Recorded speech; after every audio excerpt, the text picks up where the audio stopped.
Assalamualaikum warahmatullahi wabarakatuh. Waalaikumsalam warahmatullahi wabarakatuh. Ini kenalkan sebelumnya, nama kakak Mengkir Anak Budi dari UIN Raden Intan Lampung. Di sini kakak minta waktunya sebentar untuk menyampaikan suatu tugas itu tentang praktek dakwah ya.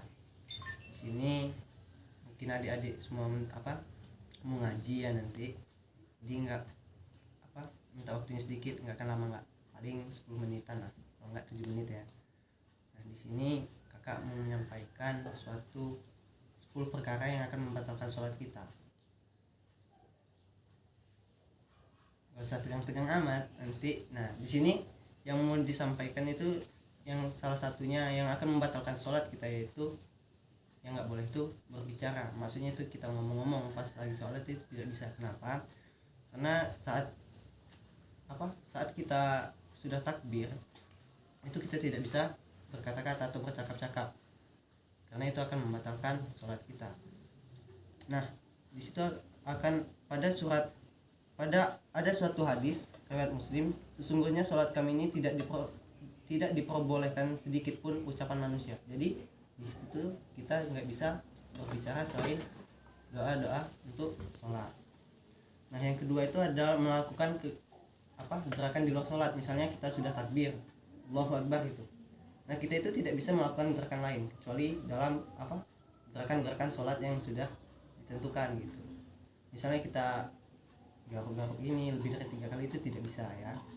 Nah, ada yang ketiga itu hadas. Nah, hadas itu maksudnya kalau saat kita sholat tiba-tiba kita buang angin tuh atau apa sebagainya, itu kita harus mengulang sholat kita, karena kita itu diwajibkan berwudu terlebih dahulu. Nah, yang keempat itu ada keluar najis atau terkena najis. Jadi pakaian kita itu saat sholat itu harus bersih, sama seperti adik-adik ini kalau ngaji kan harus bersih pakainya. Kenapa itu? Suatu karena suatu dari gambaran diri kita. Kalau bersih kan kita enak sendiri kan, memakainya ya kan. Nah, yang kelima itu tidak boleh terbuka dalam aurat kita nggak boleh terbuka. Contohnya kalau cewek, rambutnya itu tidak boleh. Kalau sholat itu harus ditutup pakai jilbab dan mukena.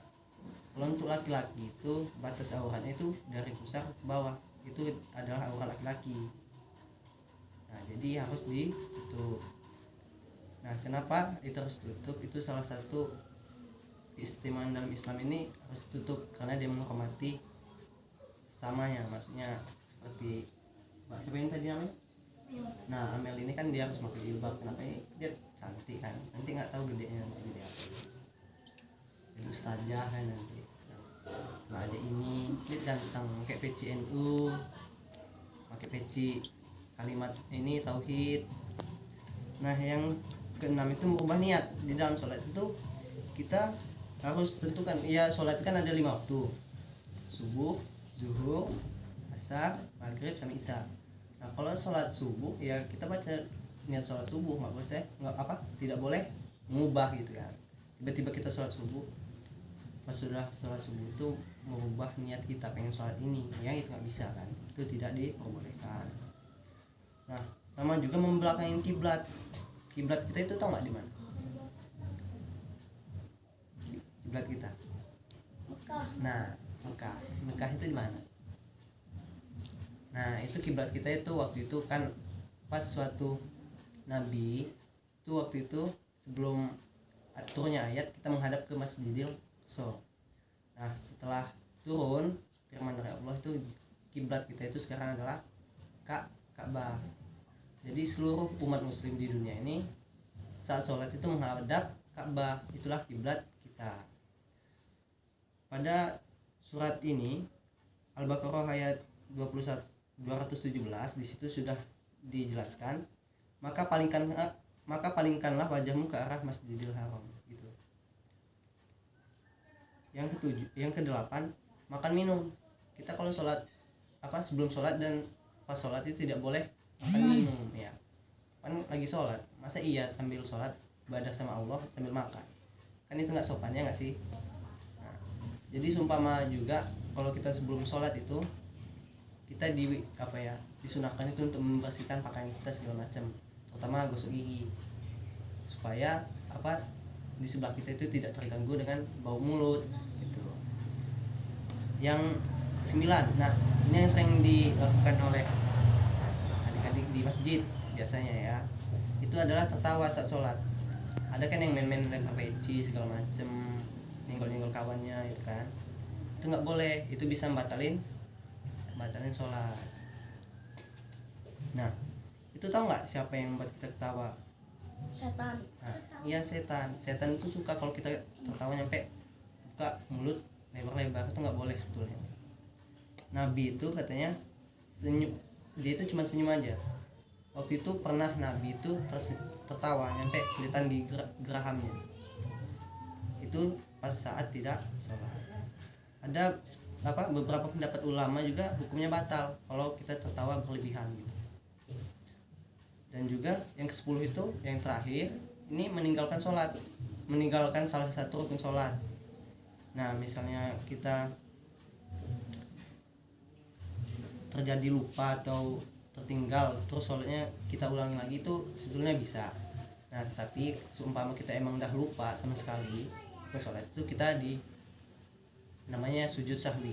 Sujud sahwi itu dilakukan pada saat terakhir di akhir sholat. Misalnya kita lupa ini duduk di antara 2 sujud, nah itu di rakaat terakhir itu sebelum dah at-tahiyatul mubarakatuh sholawatu thayyibatulillah udah selesai itu, nah kita sujud, bacanya subhanaman la yanamu wala yasu. Nah itu diulangi sampai 3 kali, dan lalu kita akan memberi salam.